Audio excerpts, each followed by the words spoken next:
चलो मेरे प्यारे बच्चों, नमस्कार। कैसे हो आप सब? बिल्कुल मस्त व झकास होंगे। हम लोग अभी पढ़ने वाले हैं क्लास 10th, क्लास 10वीं का भौतिकी, जिसको हम लोग फिजिक्स कहते हैं। ठीक है ना? उसका एक चैप्टर जिसका नाम है मेरे प्यारे बच्चों, प्रकाश का परावर्तन तथा अपवर्तन।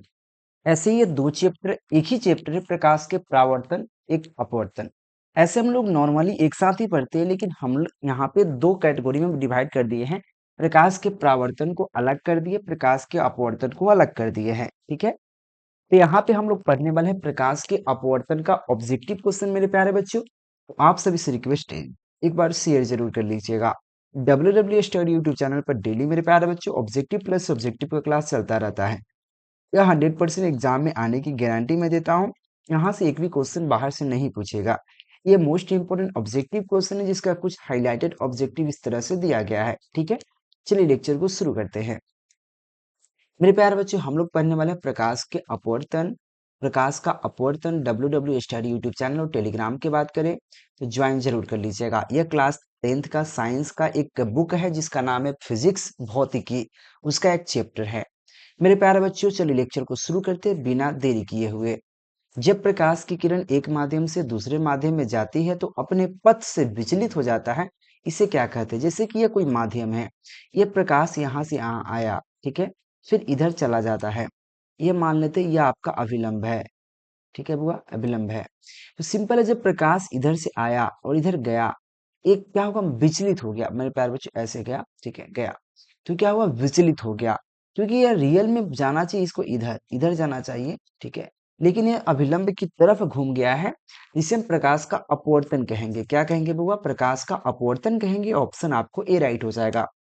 मेरे प्यारे बच्चों शेयर कर दीजिएगा। प्रकाश के अपवर्तन के कितने नियम हैं?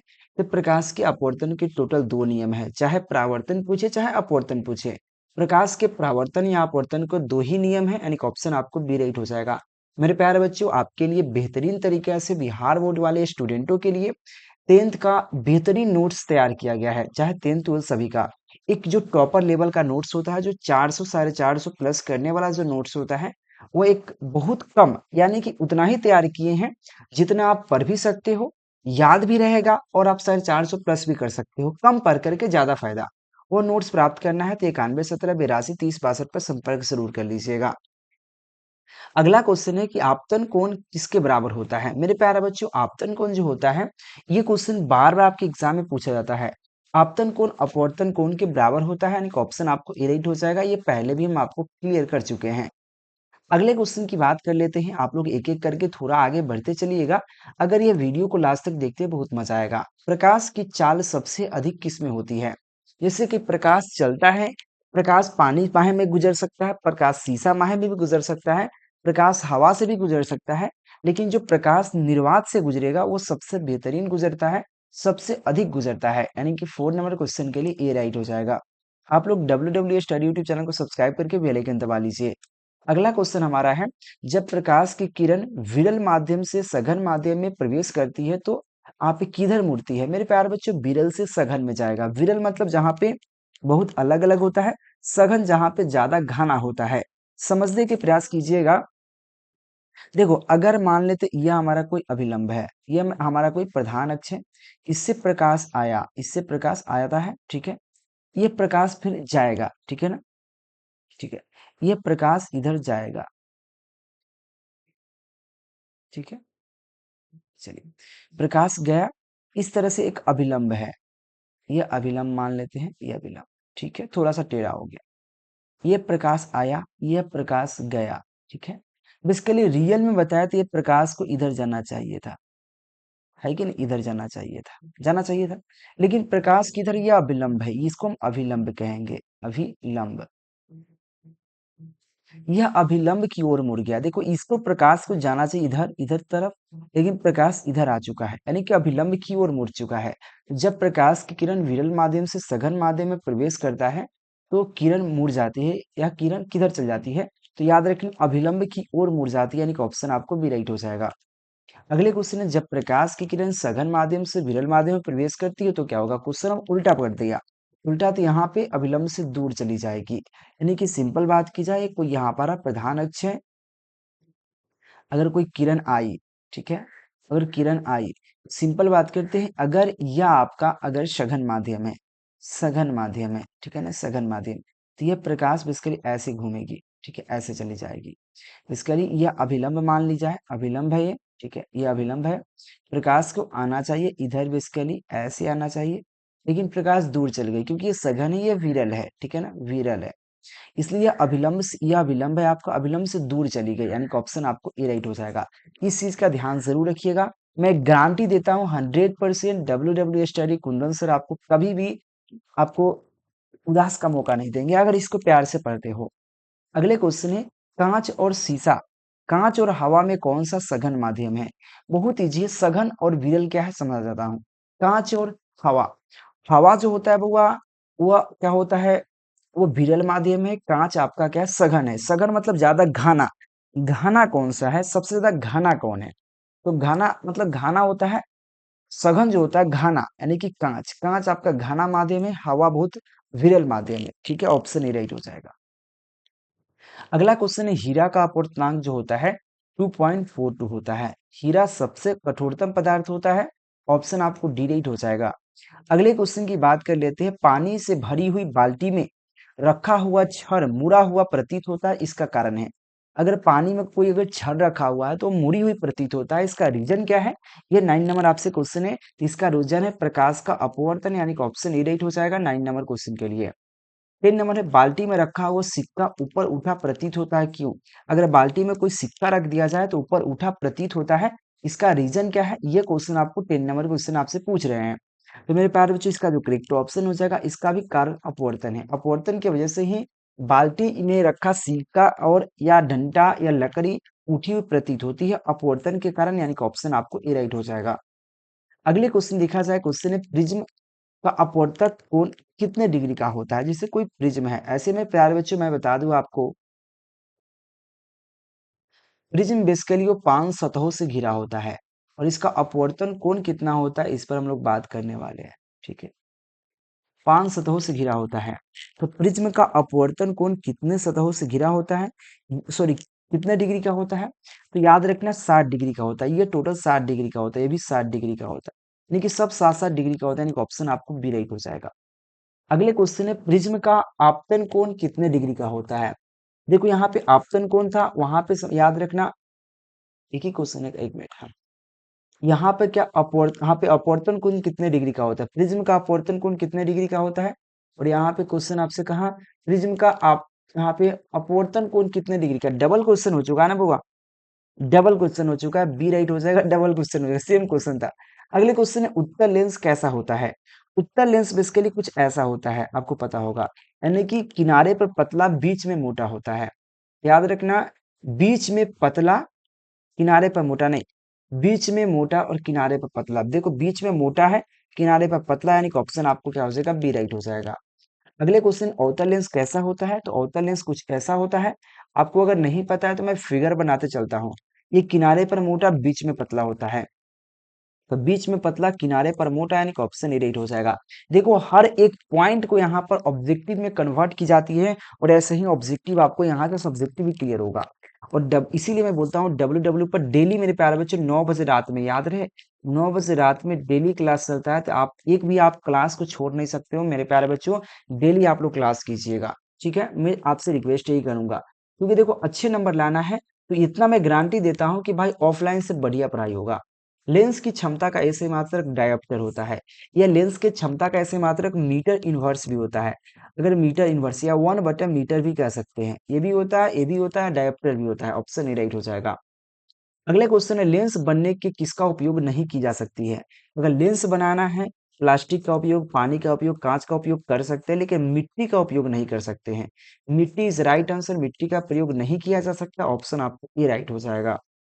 अगले क्वेश्चन है, लेंस में कहां से प्रकाश बिना मुड़ी सीधी निर्गत होती है? लेंस की कौन ऐसा भाग है जहां पे प्रकाश बिना मुड़ी हुई सीधी निकल जाती है? यह क्वेश्चन आपसे कहा गया, तो याद रखना, प्रकाशीय केंद्र से, ये जो प्रकाशीय केंद्र से बिना मुड़े प्रकाश सीधा निकल जाता है, यानी कि ऑप्शन आपको बी राइट हो जाएगा 17 नंबर क्वेश्चन के लिए। 18 नंबर क्वेश्चन है, अभिसारी लेंस निम्नलिखित में से कौन सा है? देखो एक होता है अपसारी लेंस, एक होता है अभिसारी लेंस, इस तरह से होता है। तो अभिसारी लेंस कौन कहा जाता है? आपको 18 नंबर क्वेश्चन है मेरे प्यारे बच्चों, 8 नहीं 18 नंबर क्वेश्चन है, ठीक है ना। अभिसारी लेंस को उत्तल लेंस कहा जाता है, यानी कि ऑप्शन आपको ए राइट हो जाएगा 18 नंबर क्वेश्चन के लिए। हाँ, अपसारी लेंस किसे कहा जाता है? तो अवतल लेंस को अपसारी लेंस कहा जाता है, यानी कि ऑप्शन आपको बी राइट हो जाएगा। यह पीडीएफ जब लोगे ना तो इतना बेहतरीन नोट्स मिल जाएगा, इतना प्यारा सा, जो याद करोगे तो याद करने में मजा भी आएगा और याद भी होगा, ठीक है। अगला क्वेश्चन है, किस प्रतिबिंब को पर्दे पर उतारा जा सकता है? तो वास्तविक प्रतिबिंब को पर्दे पर प्राप्त की जा सकती है, यानी कि ऑप्शन क्या होगा? ए राइट हो जाएगा। और याद रहे, उत्तल लेंस की फोकस कैसी होती है? तो वह उत्तल लेंस क्या या उत्तल दर्पण हो, उत्तल लेंस हो या उत्तल दर्पण हो, उसकी फोकस हमेशा धनात्मक होती है, पॉजिटिव होती है बुआ। उत्तल लेंस कहे चाहे उत्तल दर्पण कहे, उसका फोकस हमेशा पॉजिटिव होता है। इस चीज का जरूर आप लोग ध्यान रखिएगा, ठीक है।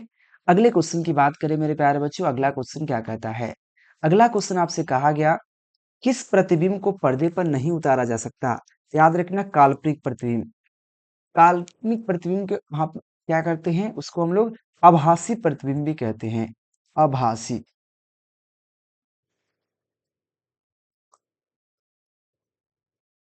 आभासी प्रतिबिंब भी कहा जाता है। तो काल्पनिक प्रतिबिंब को पर्दे पर प्राप्त नहीं कर सकते हैं। अगला क्वेश्चन है, अवतल लेंस की फोकस कैसी होती है? अवतल दर्पण का है या अवतल लेंस का है, उसकी फोकस ऋणात्मक होती है, निगेटिव होती है। अगला क्वेश्चन है, प्रतिबिंब के ऊंचाई और वस्तु की ऊंचाई के अनुपात को क्या कहते हैं?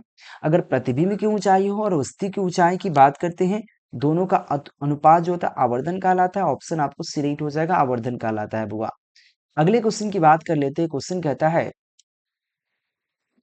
प्रकाश के प्रकाश के अपवर्तन के दूसरे नियम को क्या कहते हैं? अगर प्रकाश के अपवर्तन के दो नियम है, परावर्तन को भी दो नियम है, तो सिंपल है। प्रकाश के अपवर्तन जो कहता है, पहला नियम कहता है कि अपवर्तित किरण आपतन बिंदु पर डाला गया लंब जो होता है एक ही तल में होता है। दूसरा का नियम होता है कि उसमें दूसरा का नियम को क्या कहता है, किसी माध्यम का अपवर्तनांक जो होता है उसके sine i upon sine r के बराबर होता है, यानी कि उसको स्नेल का नियम कहते हैं। तो अपवर्तन के दूसरे के नियम को हम स्नेल का नियम कहते हैं, यानी कि ऑप्शन आपको बी राइट हो जाएगा। अगले क्वेश्चन है कि वास्तविक प्रतिबिंब कैसा होता है? जब भी वास्तविक प्रतिबिंब अगर हम प्राप्त कर रहे हैं तो वो कैसा होगा, ये क्वेश्चन आपसे कहा गया। तो वास्तविक प्रतिबिंब हमेशा उल्टा होता है, हमेशा उल्टा नजर आएगा, यानी कि ऑप्शन ए राइट हो जाएगा। अगले क्वेश्चन है, प्रकाश की यहाँ पे अवगानमन अवगामन, ठीक है ना, अवगामन। तो प्रकाश का अवगामन प्रिज्म के जिस सतह से होता है उसे क्या कहते हैं? तो प्रकाश का अवगामन प्रिज्म के जिस सतह से होता है उसे हम क्या कहते हैं? 27 नंबर क्वेश्चन है, बहुत प्यारा सा क्वेश्चन है, उसे हम परावर्तक सतह कहते हैं। ऑप्शन बी राइट हो जाएगा। उत्तल लेंस में जब वस्तु को अनंत पे रखा जाता है तो उसका प्रतिबिंब कहाँ बनेगा? अगर उत्तल लेंस का अगर वस्तु पर को हम अनंत पर रखते हैं, कहाँ रख रहे हैं बुआ? अनंत पर रख रहे हैं। अनंत पर रख रहे हैं तो उसका प्रतिबिंब कहाँ पे बनेगा? यह क्वेश्चन आपसे 28 नंबर क्वेश्चन का दिया गया आपसे। जिसका उसका जो प्रतिबिंब बनेगा, जब भी बनेगा तो उसे फोकस से होकर गुजरेगा, फोकस पर बनेगा। चाहे कहीं भी रखिएगा उत्तल लेंस में तो फोकस से ही होकर गुजरेगा, ठीक है ना। तो फोकस पर बनता है, यानी कि ऑप्शन क्या हो जाएगा? वो ऑप्शन ई राइट हो जाएगा 28 नंबर क्वेश्चन के लिए। अगले क्वेश्चन की बात करें बुआ, अगला क्वेश्चन क्या कहता है? दर्पण सूत्र क्या है? ऐसे दर्पण सूत्र मैं पढ़ा चुका हूँ। 1/f बराबर होता है 1/u प्लस 1/v होता है। इसको हम दर्पण सूत्र कहते हैं। तो दर्पण सूत्र की बात की जाए तो बहुत इजी है। 1/f बराबर 1/v प्लस 1/u, यानी कि ऑप्शन आपको ए राइट हो जाएगा। अब आता है बेसिकली लेंस सूत्र। लेंस सूत्र क्या है? तो वो लेंस सूत्र जो होता है 1/f बराबर 1/v माइनस 1/u होता है। इसको हम लोग लेंस सूत्र कहते हैं। और 1/f बराबर 1/v प्लस 1/u जो होता है दर्पण सूत्र होता है। ये दर्पण सूत्र है, ये लेंस सूत्र है। यहाँ पे लेंस सूत्र की बात किया तो 1/f बराबर 1/v माइनस 1/u, ऑप्शन आपको बी राइट हो जाएगा। इस पर ध्यान जरूर रखिएगा। ये आपको प्रूफ करने के लिए भी पूछता है 5 मार्क्स में, जो मैं प्रूफ करके बता भी चुका हूँ। अगले क्वेश्चन है, गोलीय दर्पण का आवर्धन m किसके बराबर होता है? आवर्धन जो होता है मैं पहले ही बता दिया हूँ, आवर्धन बराबर क्या होता है? वस्तु दूरी और प्रतिबिंब दूरी का अनुपात होता है, यानी कि ऑप्शन ए राइट हो जाएगा। अगले क्वेश्चन है कि स्नेल के नियम का गणितीय रूप क्या है? तो ये म्यू बराबर जो होता है sine i upon sine r होता है। Sine i upon sine r होता है। ये अब इसके लिए स्नेल का नियम कहलाता है और गणितीय रूप पूछा गया, यानी कि डायरेक्ट फार्मूला पूछ रहा है आपसे 32 नंबर क्वेश्चन में। इसका जो करेक्ट ऑप्शन हो जाएगा sine i upon sine r, यानी कि ऑप्शन ए राइट हो जाएगा। अगले क्वेश्चन देखा जाए, अगर किसी यहाँ पे अवतल दर्पण की फोकस दूरी एफ है तो उसकी वक्रता त्रिज्या आर है, तो संबंध क्या है? देखो बुआ, आर बराबर एक सूत्र दी जाती है 2f, ये एक सूत्र होता है, या एफ बराबर आप कह सकते हैं आर बटे टू। यहाँ पे एफ का वैल्यू पूछ रहा है, तो एफ बराबर आर बटे टू, यानी कि ऑप्शन आपको ए राइट हो जाएगा 33 नंबर क्वेश्चन के लिए। ये भी मैं प्रूफ करके बता चुका हूँ। अगले क्वेश्चन है, टिंडल प्रभाव प्रकाश की कौन सी परिघटना को दर्शाता है? तो टिंडल प्रभाव जो है प्रकाश की कौन सी परिघटना को प्रदर्शित करता है, ये क्वेश्चन कहा गया, तो याद रखना प्रकाश के प्रकीर्णन को प्रदर्शित करता है, डी राइट हो जाएगा। मेरे प्यारे बच्चों, डब्ल्यू स्टडी यूट्यूब चैनल को सब्सक्राइब कर लीजिएगा। पीडीएफ नोट्स या क्लास ज्वाइन करने के लिए दिए गए नंबर पर कांटेक्ट जरूर कीजिएगा। बहुत सस्ते और सुविधा में आपको बेहतरीन आपको नोट्स मिल जाएंगे, क्योंकि सिंपल है, आप कहीं भी पढ़ लीजिएगा, जब तक आप बेहतरीन एक नोट्स नहीं मिलेगा, मेन होता है कि उसका एक लैंग्वेज। देखो, लड्डू हर जगह मिलता है, रसगुल्ला हर जगह मिलता है, लेकिन सब जगह खाने में मजा नहीं आता है कि नहीं? आप खाओगे हर जगह खाने में मजा नहीं आता, कुछ ना कुछ उसमें क्वालिटी में फर्क होता है। उसी तरह से यहाँ भी क्वालिटी में बहुत फर्क मिलेगा। यहाँ पे सबसे बेहतरीन क्वालिटी का मिल जाएगा आपको। अगले क्वेश्चन है कि कौन सा रंग दूर से स्पष्ट दिखाई देता है? लाल रंग। लाल रंग को हम लोग बहुत बेहतरीन से दूरस्थ स्थान से भी स्पष्ट रूप से हम लोग देख सकते हैं। अगले क्वेश्चन देखिए, अगले क्वेश्चन की बात कर लेते हैं। आप किसी शब्दकोश के लिए दिए गए छोटे अक्षरों को पढ़ने के लिए आप कौन सा लेंस का प्रयोग करेंगे? अगर बहुत छोटे छोटे अक्षर हैं तो उसमें कौन सा लेंस का प्रयोग करेंगे? तो दूरदृष्टि दोष का उपयोग हम करेंगे। दूरदृष्टि दोष अगर जिसको हो जाता है तो वह निकट की वस्तुओं को स्पष्ट नहीं देख पाता है, यानी कि छोटे अक्षरों को नहीं देख पाता है। इसमें किसका प्रयोग करेंगे? तो मेरे प्यारे बच्चों, सबसे पहला बात यहाँ पे 36 नंबर जो क्वेश्चन कहा गया, इसमें मैं थोड़ा सा आपको बताऊंगा। सबसे पहला बात, आपको यह पता करना है कि छोटे अक्षरों को नहीं देखना, मतलब नजदीक देखना है, यानी कि नजदीक दिखाई उसको नहीं दे रहा है, सीधा समझिए। और नजदीक जब नहीं देख पा रहा है वो, उसको दूरदृष्टि दोष है। क्योंकि दूरदृष्टि दोष का डिफिनीशन कहता है कि उसको हम दूर के वस्तु स्पष्ट देख पाते हैं, निकट की वस्तु के स्पष्ट नहीं देख पाते। और दूरदृष्टि दोष में उत्तल लेंस का प्रयोग करते हैं। तो सबसे पहले उत्तल का चुनिए, एक उत्तल यहाँ पे, एक उत्तल यहाँ पे, अवतल वाला पहले कट जाएगा, ठीक है। ए और सी में कोई अब एक सही है। अब यहाँ पे 50 सेंटीमीटर फोकस दूरी की उत्तल लेंस या 5 सेंटीमीटर फोकस दूरी के उत्तल लेंस, तो याद रखना 5 सेंटीमीटर के लिए उत्तल लेंस का प्रयोग करेंगे, सी राइट हो जाएगा। एक उत्तल लेंस की फोकस दूरी 20 सेंटीमीटर है तो उसकी क्षमता क्या होगा? क्षमता ज्ञात करने का सूत्र जो होता है वो, पहला बात, उत्तल लेंस की जब भी होगा तो पॉजिटिव होगा। ये 100 बटा क्या होता है? फोकस होता है, फोकस, याद रखना, फोकस। तो क्षमता बराबर क्या होगा? 100 बटा फोकस दूरी दे रखा है 20, यानी कि 20 से कटेगा 5 मरतबे, यानी कि क्षमता बराबर सूत्र हो जाएगा 5 डायोप्टर प्लस 5 डायोप्टर, क्योंकि आपके उत्तल लेंस की बात किया, यानी कि ऑप्शन आपको सी राइट हो जाएगा। अगले क्वेश्चन है, किसी लेंस द्वारा सिर्फ काल्पनिक प्रतिबिंब प्राप्त कर सकते हैं? कौन ऐसा लेंस है जिसे हम केवल काल्पनिक प्रतिबिंब को ही प्राप्त कर सकते हैं? तो अवतल लेंस द्वारा केवल काल्पनिक प्रतिबिंब को प्राप्त कर सकते हैं। अगले क्वेश्चन है, 2 डायोप्टर क्षमता वाले फोकसांतर होगा। अगर जिसकी क्षमता आपका 2 डायोप्टर है, याद रखना क्षमता बराबर आपका 2 डायोप्टर दे रखा है, इसकी फोकस दूरी क्या होगा? तो वह क्षमता का जो सूत्र होता है, अपने क्षमता का सूत्र मैंने जस्ट पढ़ाया, 100 बटा फोकस दूरी, यानी कि फोकसांतर, यानी कि याद रहे फोकस दूरी। तो मैं इसको क्रॉस मल्टीप्लाई करता हूं तो फोकस ऊपर जाएगा, यानी कि फोकस बराबर क्या हो जाएगा बुआ? 100 बटा क्षमता हो जाएगा, 100 बटा क्षमता। तो फोकस बराबर 100 बटा क्या हो जाएगा? क्षमता 2 है, 2 से काटेंगे 50 मतलब कटेगा, यानी कि फोकस, ठीक है ना। तो फोकस बराबर क्या होगा? वो 50 सेंटीमीटर हो जाएगा, याद रहे। ये इसके लिए यहाँ पे उत्तल अवतल की बात नहीं किया गया, यानी कि ऑप्शन आपको डी राइट हो जाएगा, जो ऑप्शन में है। अगले क्वेश्चन देखा जाए, वो बहुत इंपॉर्टेंट है सब यार। 1 मीटर फोकस दूरी वाले उत्तल लेंस की क्षमता क्या होगा? देखो, मीटर की बात किया गया, तो यहाँ पे फोकस दूरी दे रखा है बुआ, याद रखना फोकस, फोकस दे रखा है 1 मीटर, इसको सेंटीमीटर में चेंज कर लीजिए, 100 सेंटीमीटर हो जाएगा। क्षमता का सूत्र होता है बुआ, क्षमता का सूत्र होता है 100 बटा फोकस, फोकस आपका 100 है, 100 से 100 कटेगा 1 मरतबा, यानी कि क्षमता बराबर 1 डायोप्टर। लेकिन यहाँ पे कौन सा है? उत्तल लेंस, तो प्लस 1 डायोप्टर, यानी कि +1 डायोप्टर, यानी कि ऑप्शन आपको देखो यहाँ पे सी होना चाहिए, बी नहीं सी होना चाहिए, ठीक है। जब प्रकाश की किरण जब प्रकाश की किरण की बात करें मेरे प्यारे बच्चों, बहुत अच्छा सा क्वेश्चन आपसे कह रहा है। जब प्रकाश की किरण दो माध्यमों को अलग करने वाली सतह से सतह पर लंबवत पड़ती है तो क्या होगा? अगर दो माध्यमों को अलग करने वाली अगर है, अगर दो माध्यमों को अलग करने वाली प्रकाश की अगर लंबवत पड़ती है तो उसे हम लोग क्या कहते हैं? ठीक है, अगर लंबवत पड़ेगा तो उसमें क्या दिक्कत होगा, क्या प्रभाव पड़ेगा, इसकी बात कर रहे हैं। बिना मुड़ी सीधी निकल जाती है, अगर लंबवत पड़ती है तो बिना मूर्ति मुड़ी हुई सीधी निकल जाती है, जिसको अभिलंब भी कह सकते हैं। बी राइट हो जाएगा। अगले क्वेश्चन है कि यहाँ पे तालाब के जल की गहराई कम मालूम पड़ता है। अगर आप तालाब बहुत गहरा भी है तो आपको लगेगा बहुत कम गहरा है, इसका रीजन क्या है? ये क्वेश्चन आपको 42 नंबर क्वेश्चन कहा तो याद रखना, प्रकाश के अपवर्तन इसका मुख्य कारण है। बी राइट हो जाएगा। इसका पीडीएफ आपको मिल जाएगा। जब प्रकाश की माध्यम एक माध्यम से दूसरे माध्यम में जाता है तो अपवर्तन होता है। जब एक माध्यम से दूसरे माध्यम में प्रकाश जाएगा तो अपवर्तन किसका होगा? प्रकाश की चाल में परिवर्तन होने लगता है, यानी कि उसमें चेंजिंग क्या होगा? उसके प्रकाश में चाल में परिवर्तन होने लगता है, यानी कि ऑप्शन आपको ए राइट हो जाएगा। बुआ ध्यान दीजिएगा। प्रकाश का अपवर्तन किसको दर्शाता है? प्रकाश के अपवर्तन किसको दर्शाता है बुआ? ये क्वेश्चन कहा गया है, मोस्ट इंपोर्टेंट है। तो प्रकाश का अपवर्तन किसको दर्शाता है? तो प्रकाशीय भ्रम को दर्शाता है, यानी कि ऑप्शन सी राइट हो जाएगा। प्रकाशीय भ्रम को दर्शाता है, यानी कि ऑप्शन सी राइट हो जाएगा।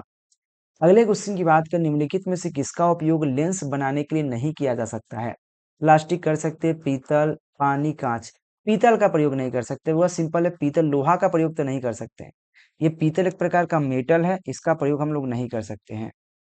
ठीक है, यहाँ पे पीतल का प्रयोग नहीं किया जा सकता, यानी कि ऑप्शन आपको बी राइट हो जाएगा। पानी, कांच और प्लास्टिक का कर सकते हैं। अगले क्वेश्चन, निम्नलिखित में से कौन सा वस्तु वास्तविक प्रतिबिंब बना सकता है?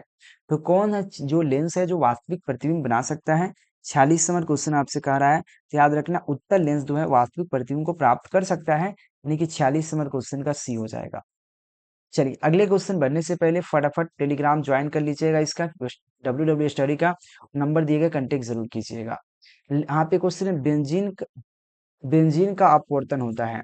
वह बहुत इंपॉर्टेंट पूछ दिया आपसे कि बेंजीन का अपवर्तन जो होता है 1.5 होता है, यानी कि ऑप्शन आपको डी राइट हो जाएगा। ये बहुत अच्छा सा क्वेश्चन आपसे कर दिया है। चलिए अगला क्वेश्चन है, यदि उत्तल लेंस के सामने वस्तु 2f पर रखी हो, 2f मतलब होता है c, क्योंकि आर मतलब आर बराबर क्या होता है वो 2f होता है। आर मतलब होता है वक्रता त्रिज्या। अगर उत्तल लेंस अगर मान लीजिए आपकी 2f के सामने रखा गया है, ये आपका f होता है, 2f के सामने रखा गया है उत्तल लेंस में, तो उसकी प्रतिबिंब बनेगा। तो उसकी प्रतिबिंब कहाँ बनेगा? 48 नंबर क्वेश्चन का आंसर है बुआ। बढ़िया बढ़िया क्वेश्चन है, तो याद रखना उसका प्रतिबिंब 2f पे ही बनेगा। इधर वक्रता त्रिज्या पे ही बनेगा, 2f पे ही बनेगा, यानी कि ऑप्शन आपको बी राइट हो जाएगा। यहाँ पे ऑप्शन ही होना चाहिए, ऑप्शन ही है, ऑप्शन बी राइट हो जाएगा। सरल सूक्ष्मदर्शी का किसका उपयोग कर सकते हैं? सरल सूक्ष्मदर्शी में किसका प्रयोग किया जाता है? तो उत्तल लेंस का प्रयोग करते हैं सरल सूक्ष्मदर्शी में, यानी कि ऑप्शन ई राइट हो जाएगा। अगले क्वेश्चन है, किस लेंस द्वारा केवल काल्पनिक आभासी, यानी काल्पनिक मतलब आभासी प्रतिबिंब बनाया जा सकता है? कौन ऐसा लेंस है जो केवल आभासी प्रतिबिंब बनाता है? तो याद रखना अवतल लेंस, यानी कि ऑप्शन ए राइट हो जाएगा। अगले क्वेश्चन के, लेंस की क्षमता का व्यक्त की जाती है, तो लेंस की क्षमता को व्यक्त कर किसके माध्यम से? तो याद रखना लेंस की क्षमता जो होता है फोकस की दूरी के व्युत्क्रम के रूप में व्यक्त की जाती है। फोकस की जो दूरी होता है उसका व्युत्क्रम, क्योंकि लेंस की क्षमता जो होता है वो उसकी फोकस यानी कि 1/f के माध्यम से, यानी कि फोकस दूरी जो उसके उल्टा के रूप में व्यक्त की जाती है, यानी कि ऑप्शन डी राइट हो जाएगा। अगले क्वेश्चन, आभासी प्रतिबिंब का निर्माण होता है। आभासी प्रतिबिंब कहाँ पे बनता है? आभासी मतलब जिसको हम काल्पनिक कहते हैं। तो काल्पनिक प्रतिबिंब कहाँ पे बन सकता है? तो उत्तल और अवतल दोनों में निर्माण हो सकता है, यानी कि ऑप्शन सी हो जाएगा। ऐसा नहीं कि केवल एक ही में होता है। ठीक है, अगले क्वेश्चन देखिए, लेंस की क्षमता का ऐसे मात्रक देखो 1/मीटर कह सकते हैं या डायोप्टर कह सकते हैं। डायोप्टर कहिए या 1/मीटर, यानी कि ऑप्शन डी हो जाएगा।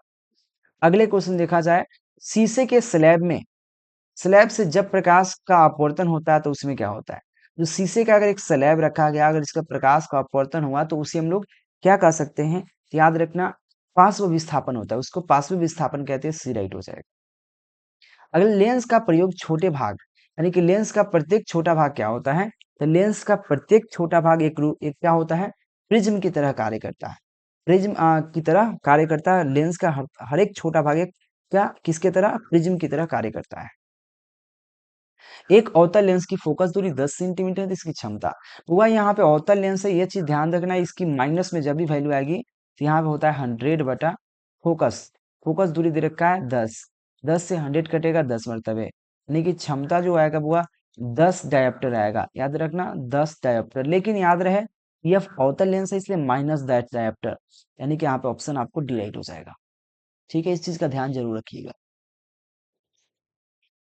लेंस की क्षमता का ऐसे मात्रक आप 1/मीटर कह सकते हैं या डायोप्टर कह सकते हैं, मीटर ऊपर जाएगा तो मीटर इनवर्स हो जाएगा, यानी कि ऑप्शन आपको सी राइट हो जाएगा। अगले क्वेश्चन है, एक लेंस की फोकस दूरी 20 सेंटीमीटर, इसकी क्षमता क्या होगा। तो क्षमता बराबर सूत्र जो होता है वो 100/f होता है, 100/f मतलब फोकस दूरी। ठीक है, फोकस दूरी, यानी कि क्षमता बराबर क्या होगा 100/20, 20 से कटेगा 5 मरतबे, याद रहे मेरे प्यारे बच्चों 5 डायोप्टर आएगा, यहाँ पे +5 डायोप्टर क्योंकि उत्तल लेंस की बात किया, बी राइट हो जाएगा। यहाँ पे क्वेश्चन है, विशालक, विशालक शीशा होता है, विशालक शीशा ग्लास कैसा होता है, ये क्वेश्चन आपसे कह रहा है बुआ, तो याद रखना वो कैसा होता है, तो उत्तल लेंस की तरह होता है, यानी कि ऑप्शन बी राइट हो जाएगा। ये 60 नंबर क्वेश्चन भरने से पहले फटाफट आप लोग डब्ल्यू स्टडी यूट्यूब चैनल को सब्सक्राइब कर लीजिए और साथ में पीडीएफ नोट्स और क्लास के लिए दिए गए नंबर पर कांटेक्ट कर लीजिए। किसी लेंस के आवर्धन का मात्रक होता है, तो किसी लेंस का आवर्धन का मात्रक क्या होता है बुआ, ये क्वेश्चन कहा गया, तो याद रखना किसी लेंस की आवर्धन का कोई मात्रक नहीं होता, क्योंकि दोनों दूरी होता है, वस्तु दूरी और प्रतिबिंब दूरी दोनों दूरी, और दूरी से दूरी कट जाएगा तो मात्रक विहीन होता है, कोई मात्रक नहीं होता, यानी कि ऑप्शन डी हो जाएगा। तो आज के लेक्चर में इतना ही। डेली 9 बजे मैं डब्ल्यू स्टडी पर आपको डेली मैं 10th का क्लास करा रहा हूँ, बेहतरीन तरीके से तैयारी करा रहा हूँ, तो आप सभी से रिक्वेस्ट है एक बार जरूर आने का प्रयास जरूर कीजिएगा। ठीक है मेरे प्यारे बच्चों, धन्यवाद, thank you, take care, bye bye.